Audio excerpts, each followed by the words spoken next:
Okay, right. Wildlife photography, yes. Seagull, herring gull to be precise. Always remember there's no such thing as a seagull. This is a juvenile herring gull, and the shot on the left is the original raw file, and the shot on the right is the original raw file with a little bit of straightening and then taken into Photoshop, and you can see that we've actually moved the subject to make a more pleasing composition, because he's now roughly sitting on the top rule of thirds intersection, and we've got a nice lot of open space to the left and slightly below, and aesthetically the open space below suits the gaze of the bird, and the open space to the left gives plenty of scope for editorial usage. So first off, let's go and look at the original raw file. And yeah, now nobody's perfect, not even, especially me. I was about to say not even me, but especially me. Shot on a 1DX Mark II with a 200-400. Shot using Zone AF, and you can tell it's on the ski width because of the cloud line here. And how can I put this?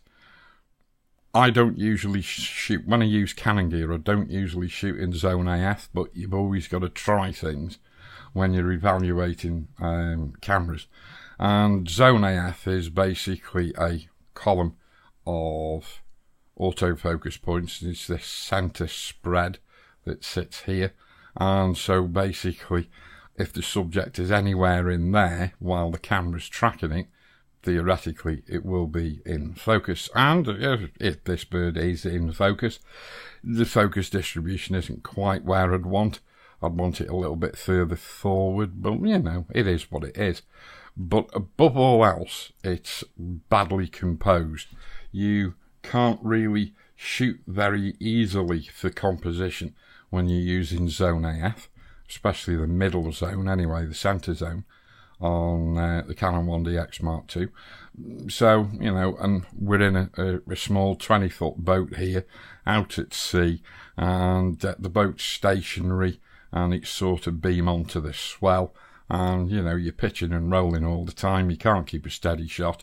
So yeah, it's in focus, but it's wonky and poorly composed.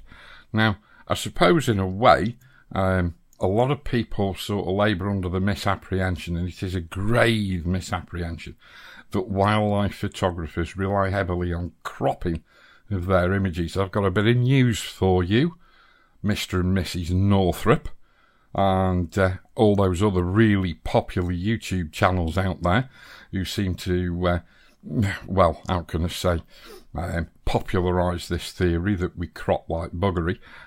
No, we don't. We actually know how to use our tools in post-processing to actually keep the biggest majority of pixels that we've got in the image.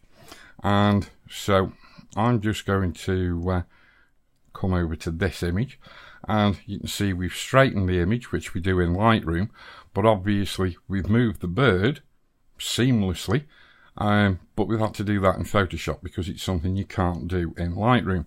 So I think what we'll do is we'll go over to the raw file and we'll begin. Now, members of my Patreon members website, they will also be able to see this video, of course, but they will also be able to download the raw file so they can go and have a play with it themselves, just in case they haven't got an image which is suitable in their own collection.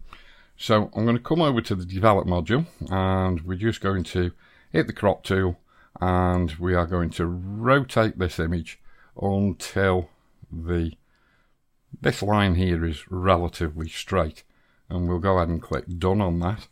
And so we've actually taken the image down to what, from 5,472 on the long edge to 5,010 on the long edge.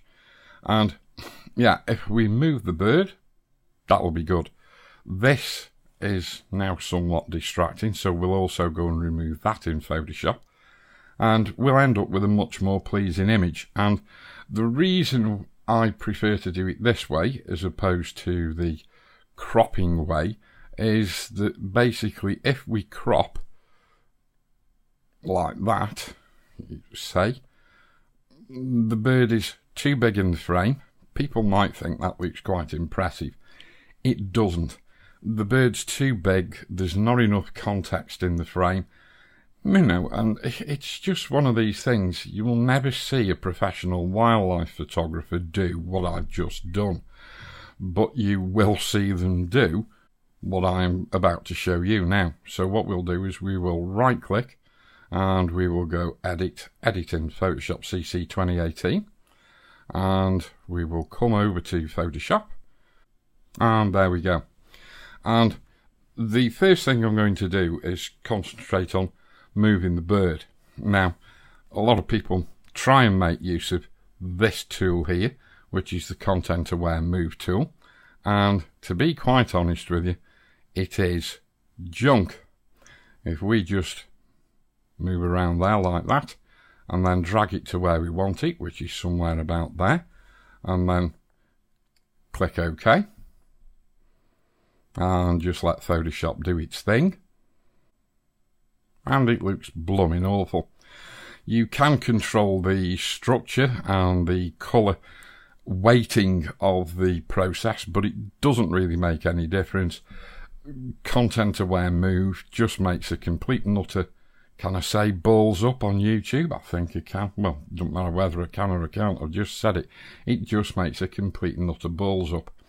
So we will go back to open, and what I'm actually going to do, we'll shut down the history just to get a bit more real estate, and I'll just go select and I'll pick focus area, and we'll just leave it at the defaults. We'll have soften edge turned on, and we'll export it out to a new layer with a layer mask, and we'll click OK. I'll turn on the background layer, but now you can see we've got this layer mask on this. Well, it's basically our selection of the bird. And I'll go and get my move tool. And what I can do is I can now move the bird to where I want it to be. I'm going to come and activate the background layer again. And I'm just going to get my lasso tool. And we'll just lasso around the bird. Rather like that. And we will go edit, fill. And we'll Content Aware, Colour Adaptation, Mode, Normal, Opacity, 100%, and we'll click OK.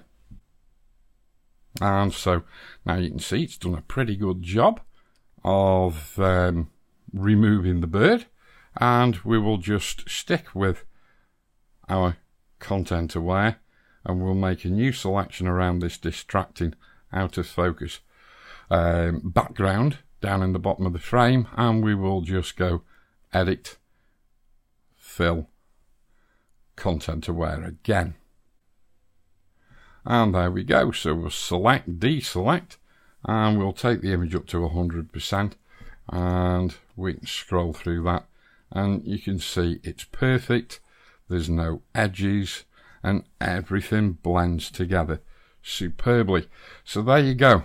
So when you see a YouTuber who says wildlife photographers crop their images, and now you know different. Okay?